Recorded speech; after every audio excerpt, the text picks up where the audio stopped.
without further ado, I'd like to introduce Max Armstrong again, and we'll see what he has to say tonight.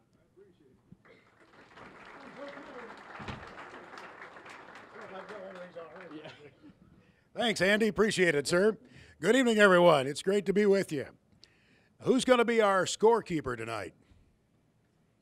A few years ago, I was speaking up in southern Wisconsin, and the Milwaukee Brewers were in a pennant race. I'm about 3/4 of the way through my presentation, and boy, I was going to hit home. I was just rounding third base in my presentation, getting ready to really deliver it, and a woman stood up at the back and she said, "I think you all need to know what the score of the game is." Well, for the rest of the time I was standing there, she had to keep updating you. So somebody's got to be watching the Cubs, and somebody. No score in the second inning. No score in the second inning of the Cubs game. Brought to you by WITY. I'll probably get a bill from Dave Brown for that. Well, too bad there's nothing going on in the agriculture news. You know, we had a big merger announced the last couple of days, and it's going to be interesting to see how all that shakes out. The BASF crowd, you know, the whole agri-chemical industry, they're watching what's going on with Bayer and Monsanto. The Bayer acquisition of Monsanto, $66 billion acquisition altogether. And you look at the concentration of the market share that's being brought together and all of the jurisdictions where they have to sign off on this, it's going to be real interesting to see what they'll require in the way of a divestiture.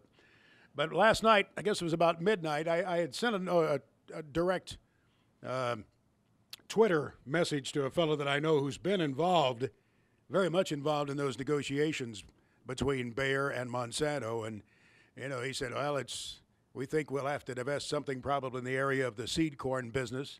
We're going to have some seed properties there where there might be a little bit of overlap, but apparently they've run the traps already in visiting with many of the regulatory agencies.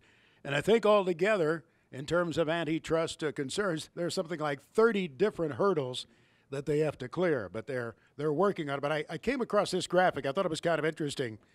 The source on this, I believe, was the Wall Street Journal, although maybe the original data came from Morgan Stanley.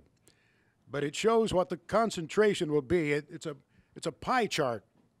And in terms of the U.S. corn market, the Bayer-Monsanto combination would account for 36% of the market share.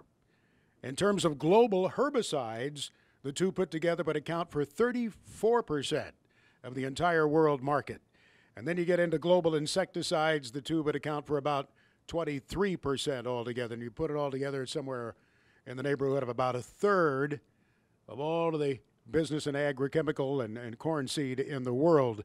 So it's going to be really interesting to watch that. And obviously there is a concern about having the concentration in the hands of a few and just what that's going to mean in the future. But these things are rarely stopped. These big mergers are rarely stopped. They may be, again, as they say, requiring some divestiture. But that's one thing we'll want to continue to watch here, as if we needed one more thing to focus on.